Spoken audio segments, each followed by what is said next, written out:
United States of America. Es de Panamá y lo seguirá siendo.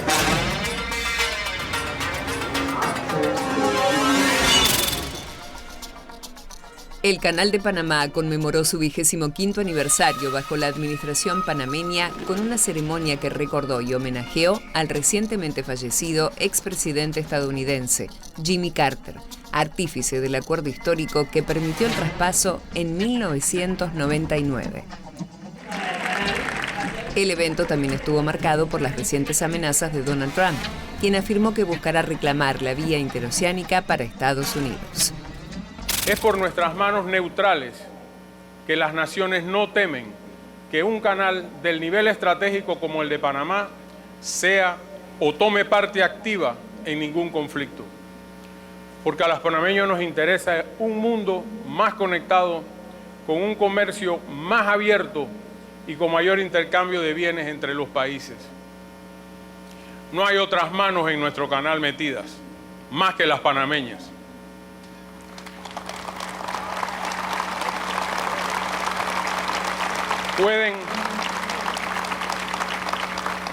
Pueden estar tranquilos. En nuestras manos se va a quedar para siempre.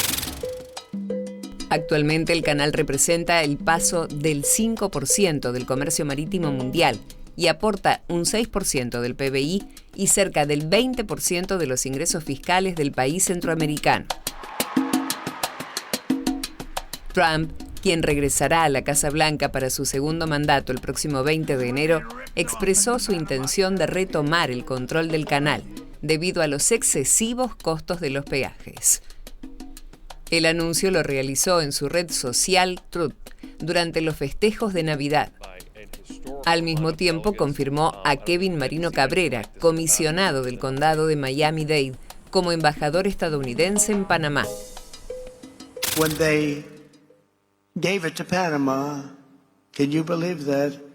We would never have done it if we thought what's happening now can happen, and we would never, and we will never, ever let it fall into the wrong hands, but it's falling into the wrong hands.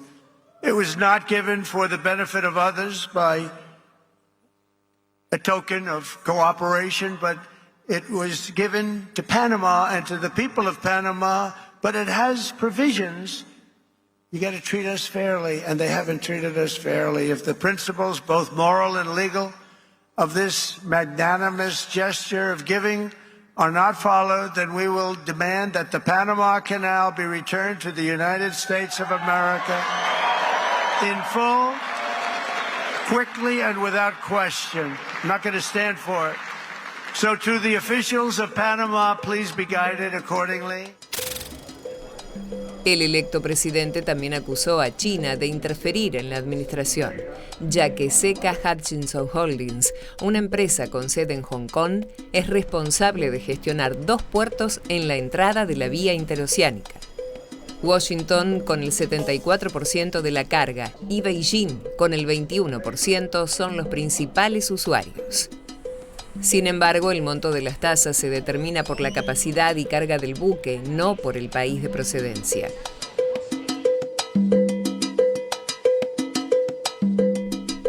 El canal, construido por Estados Unidos entre 1904 y 1914, fue administrado por el gobierno estadounidense durante varias décadas.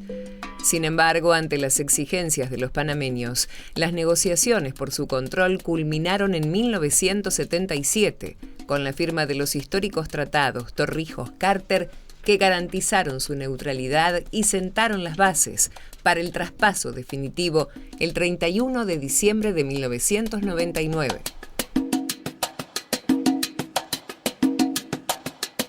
El canal no tiene control directo o indirecto ni de China, ni de la Comunidad Europea, ni de Estados Unidos o de cualquier otra potencia. Como panameño rechazo enérgicamente cualquier manifestación que tergiverse esta realidad y seguirá estando en manos panameñas como patrimonio inalienable de nuestra nación y garantizando su uso para el tránsito pacífico e ininterrumpido de naves de todas las naciones. La pretensión del republicano de retomar el control desató el rechazo del presidente panameño José Raúl Mulino, quien tiene el apoyo de varios países latinoamericanos, incluyendo a México, Venezuela, Chile y Colombia. Ayer también se refirió al tema de Panamá y ahí sí nuestra solidaridad con el presidente de Panamá, que salió muy rápidamente a decir el canal de Panamá es de los panameños, y en efecto el canal de Panamá es de los panameños. Entonces ahí sí nuestra solidaridad, nuestro apoyo al presidente de Panamá, al pueblo de Panamá. En términos económicos, durante el año fiscal 2024, que concluyó en septiembre, el Canal de Panamá logró un incremento del 1% en sus ingresos operativos, alcanzando los 4.986 millones de dólares. El logro se consiguió a pesar de que la vía enfrentó una de las sequías más severas de su historia, lo que redujo los tránsitos diarios a solo 22 buques en su punto más crítico. Las proyecciones para el año fiscal 2025 son más optimistas, con un total de 12.582 tránsitos de alto calado y un incremento de los ingresos operativos a 5.624 millones de dólares. Las recientes declaraciones de Trump reavivan un conflicto que podría tener repercusiones no solo para Panamá, sino para la región. La vía se posiciona como otro frente de conflicto en la agenda de la administración republicana, que ha prometido implementar políticas capaces de sacudir al mundo. Estamos con un invitado, se lo habíamos adelantado. Esta es su ficha. A ver. Nos visita Esteban de Gori, sociólogo, doctor en Ciencias Políticas y Sociales, investigador adjunto del Consejo Nacional de Investigaciones Científicas y Técnicas, CONICET, claro, y de la Escuela Interdisciplinaria de Altos Estudios Sociales, profesor de la Universidad de Buenos Aires y de la Universidad Nacional de San Martín. Es miembro también del Centro de Estudios Latinoamericano de Geopolítica, con sede en Quito, Ecuador, autor de la República Patriota. Bueno, aquí los datos de Esteban de Gori. El placer de que esté con nosotros. Esteban, bienvenido. ¿Qué tal? Muchas gracias. Un placer que estés compartiendo esta edición, sobre todo este tema tan puntual que tiene que ver con el Canal de Panamá. Allí varias repercusiones, recién veíamos este informe especial, pero sobre todo lo que nos vamos a meter y mucho es en esta declaración de Donald Trump, que está a días de asumir una nueva presidencia que tiene la intención de recuperar este canal. La primera pregunta: ¿puede suceder esto? ¿Puede recuperar Estados Unidos el canal tal cual lo anunció el propio Donald Trump? Bueno, la historia del Canal de Panamá está vinculada. Casi es una intersección. El Canal de Panamá con la construcción del Estado Nacional panameño y la intervención norteamericana. En 1904, Theodore Roosevelt, un republicano también como Trump, por eso la mención es importante, cuando firma el tratado a perpetuidad, que logra un tratado a perpetuidad de Estados Unidos del control del Canal de Panamá, dice: he tomado Panamá. Por lo tanto, hay una línea que uno podría establecer con este planteo de Donald Trump acerca de efectivamente si va por el control. Por lo tanto, para la política internacional y exterior y geopolítica de los Estados Unidos, Panamá es muy importante, Doy algunos datos. El primer dato es la serie de conflictos durante todo el siglo XX. En los años 50, la misma empresa francesa que construye el Canal de Suez es la que primero construye el proyecto del Canal de Panamá. Después es las propiedades y el proyecto lo compra, entre comillas, Estados Unidos a través de la aprobación del Senado de los Estados Unidos. Hay una serie de conflictos que hace que Estados Unidos intervenga en Panamá. Sí. Ya había intervenido cuando todavía era Nueva Granada en Colombia en 1856. Y hay una serie de conflictos que Estados Unidos interviene porque el Canal de Panamá queda como parte de ese tratado de 1903 como jurisdicción norteamericana. Hasta, uno diría, el conflicto más importante En 1950 está la nacionalización del Canal de Suez, con lo cual hay una presión muy fuerte sobre la nacionalización del Canal de Panamá. Y diría el conflicto más importante es 1964, 9 de enero, que hoy se conoce como el Día de los Mártires, donde Estados Unidos ahí comienza, si bien Panamá había ganado algunas concesiones soberanas, a partir de 1964... el gobierno de Panamá, dirigido por un liberal, Roberto Chiaría, rompe relaciones porque en este conflicto que se llamó el Día de los Mártires mueren en conflictos callejeros 21 panameños, rompe relaciones con los Estados Unidos y ahí se abre un proceso de negociación, largo proceso de negociación, que Torrijos va a acelerar muy fuerte, que empieza a negociar en 1974, posiblemente Trump se olvide esto, que empieza a negociar con Kissinger, pero que cuando gana Carter, la administración Carter continúa esa negociación, y es lo que usted dice en el informe, en 1977, efectivamente, hay un acuerdo donde se reconoce que ya no es más perpetuidad de los Estados Unidos y aparece un proceso de 22 años de cogestión o de gestión conjunta, y el 31 de diciembre de 1999 el control total por parte de los Estados Unidos. Pasó de todo en el canal, hubo discusiones a partir de los años 50 acerca de poner las dos banderas, la discusión sobre si se ponía una bandera o no, si se ponían las dos. Bueno, el conflicto del Día de los Mártires, el 9 de enero de 1974, va a marcar el punto más fuerte. Pero si uno construye un hilo, uno diría, desde 1903 con Theodore Roosevelt a Trump, hay un hilo que uno podría decir, hay escenarios posibles. Como hay escenarios de negociación, tanto el de Roberto Chiaría como después de Torrijos con Carter, que hay intentos de distensión, también efectivamente hubo escenarios de no distensión y de presión muy fuerte de los Estados Unidos sobre el gobierno panameño. Esteban, sí, al menos 13 intervenciones militares creo que tuvo Estados Unidos en Panamá, así que sí, una larga historia de intervención. Preguntarte un poco en ese contexto, pareciera difícil que pueda llegar a tomar el control, de hecho, bueno, ahí se mencionaba la cantidad de países que saldrían a apoyar, el propio presidente panameño. Y pensaba, y lo hablábamos fuera del aire, que además no es la primera vez que Trump hace referencia a Panamá, y pensaba en Groenlandia, que también dijo algo similar. ¿Qué crees que puede buscar con esto, no? Porque muchas veces se habla de que Trump pone una amenaza para poner el diálogo sobre la mesa. ¿Qué puede llegar a estar buscando detrás de esta amenaza o advertencia? Bueno, yo diría que hay varias discusiones. Primero, la crítica a Carter, ¿sí? Porque Carter pone en el ojo, digamos, en el centro de gravedad su política, sobre todo su política latinoamericana, los derechos humanos. Una especie de relación entre política, moral y poder, digamos. Esto ya lo vimos en la Argentina. Y vimos la política de Carter con el tema de derechos humanos. Me parece que el primer punto es eso, criticar a Carter y decir efectivamente estuvimos ante un presidente débil. Carter en sus memorias dice, perdí la reelección por Panamá, pero era una injusticia que teníamos que corregir. Las dos cosas, dice Carter. El otro tema que me parece que después se inscribe en una discusión puramente actual y de tensión con China. Primero, que plantea que el costo de envío y las tarifas son muy caras para los Estados Unidos.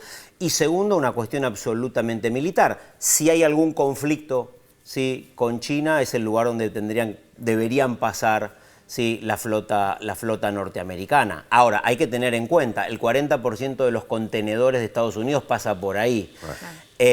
La venta de gas de los Estados Unidos a los países asiáticos pasa por el Canal de Panamá. Entonces, efectivamente me parece que lo que Trump está planteando en esta política proteccionista es, bueno, primero una discusión sobre las tarifas, que como decía bien el informe, no la discute el presidente. Es una institución, el canal es una institución autónoma del Estado y hay audiencia pública. Hasta los empresarios pueden participar de la discusión del precio. Efectivamente, hay un precio internacional, pero hay audiencia. Porque Trump plantea como que no nos tratan con justicia, ¿no? Exacto, un poco exacto. Sí. Me parece que ahí está el punto. Me parece que lo que Mulino, el presidente de Panamá, le quiere decir que efectivamente el canal es un lugar casi de neutralidad, porque además a Panamá le conviene esa neutralidad. Claro. No es que son neutrales solamente por el bien a la humanidad, sino porque efectivamente la neutralidad es lo que le garantiza el 20% de los ingresos fiscales que ustedes bien planteaban a Panamá. Entonces, me parece que Trump pone en agenda, y además pone en agenda, y por último esto, pone en agenda el liderazgo de los Estados Unidos. Hay que ver si efectivamente esto lo va a lograr hacer. Yo creo que es muy difícil, aunque está el antecedente de Theodore Roosevelt, un colega republicano que se lo conoce con esta frase, yo tomé Panamá. Claro. Bueno, claro. Sí, el tuit ese donde pone la bandera de los Estados Unidos, dice, bienvenido al canal de los Estados Unidos, me parece que Trump conecta, no sé si lo sabe, pero posiblemente sí, conecta, sí, con esta frase de Theodore Roosevelt. Esteban, por lo que vos estás diciendo, ¿no? Supongamos Donald Trump asume la presidencia, ahora en enero, se pone muy firme en esta convicción de recuperar el canal de Panamá. ¿Cuáles son, digamos, los trámites o las cuestiones que debería apelar el futuro presidente para recuperar, si es que quiere, el canal de Panamá? Digo, ¿por dónde arrancaríamos para ponernos a pensar o analizar de qué manera? Digo, pues, una cosa es decir, yo quiero recuperar el canal de Panamá y otra vez concretarlo. Pero, ¿y si lo quiere concretar? Lo que pasa es que hay un problema. Todos los tratados todos los tratados internacionales pasan por el Senado norteamericano. Entonces ahí primero hay una compulsa. El propio Carter ya tuvo problemas, tuvo un margen muy ajustado. Este es un dato político muy importante. No es que Carter logró una amplia mayoría. Claro, se entiende. El canal de Panamá fue parte de las elecciones que lo llevan a Carter inclusive al poder. Entonces, la discusión sobre el canal de Panamá es parte de la política norteamericana. Si bien gana las elecciones Carter, cuando gana por primera vez, ya estaba el debate y después logra el tratado que lo firma con Torrijos por escaso margen. El Congreso de los Estados Unidos primero tendría que forzar un nuevo tratado y si no tendría que ser por la fuerza, no hay muchas posibilidades. Sí, tal cual. Esteban, te hago una más regional, pero con respecto a Estados Unidos y China, que planteabas algo antes. China, bueno, acaban de inaugurar un puerto muy relevante en Perú, con un porcentaje importante de China, porque va a ser un puerto por el cual van a evitar, digamos, ir por Estados Unidos y México, es decir, menos horas de productos de Sudamérica hacia Asia. Preguntarte un poco en ese contexto en Latinoamérica, ¿cómo estás viendo justamente este debate que plantea Trump y que se espera también, ¿no?, esta famosa guerra comercial entre Estados Unidos y China, pero enfocado acá en la región, en Latinoamérica? No, es lo que ustedes decían y me parece que hay... A ver, me parece que Trump recupera algo de la construcción del reposicionamiento del liderazgo estadounidense. Digamos, tiene dos claves. Una, el proteccionismo. Otra es la manifestación de que efectivamente tiene capacidad de influir económicamente en la política global. O sea, de alguna manera Trump intenta criticar también en otro sentido a Carter, donde Carter dice, nosotros tenemos que negociar con Torrijos porque el mundo se ha complejizado. No es solamente la Unión Soviética, es el movimiento de los no alineados, una serie de situaciones y bloques. Me parece que Trump va también contra esa idea en el sentido de, no sabemos si lo va a lograr porque hay poderes mucho más fuertes, está el BRIC, países como Perú tiene doble alineamiento, o sea, todos los países de América Latina tienen doble alineamiento, con lo cual es muy difícil que los Estados Unidos pueda recuperar ese liderazgo. Hay algo de la complejidad, yo no hablaría de multilateralismo, pero sí hay algo de la complejidad, digamos, que Trump necesita resolver. Y la discusión va a estar en el mundo económico, no solamente en el tema político, pero el canal de Panamá no solamente tiene que ver con una posible guerra, sino que tiene que ver con cuestiones económicas. Y me parece que lo que pasa en Perú es una discusión acerca de los avances que China, esto es casi como un ejercicio táctico militar, en el sentido de, en Estados Unidos se observan que China empieza a ganar posiciones en los puertos que son muy importantes para el control de la logística, obviamente del comercio, pero también de otras cuestiones que tienen que ver con el control marítimo, ¿cierto? Y la guerra, etcétera. Entonces, ahí hay una discusión, pero me parece que el mundo, Estados Unidos y sobre todo la administración Trump lo está viendo en el avance de China, ya no solamente en el comercio mundial, la densidad de lo que se comercia, sino en el control de algunos servicios, etcétera, etcétera, etcétera, como el tema de los puertos. Y ahí me parece que es un tema interesante, digamos, donde se empieza a observar estas batallas, no solamente por el 5G, sino también por el control de los puertos. Bueno, En los 90 el Canal de Panamá tenía al año 300 containers. Hoy estamos hablando de 13 millones. Claro. O sea, efectivamente, hay que ver si efectivamente Estados Unidos puede controlar el flujo económico global. No estamos hace 30 años atrás y me parece que hay un desafío.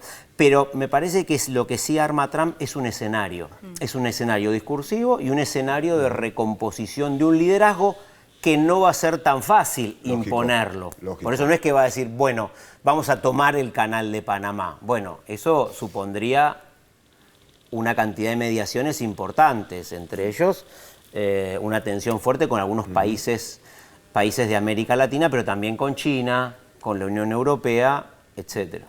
Esteban, un placer. Gracias por haber venido. Gracias. Buen año.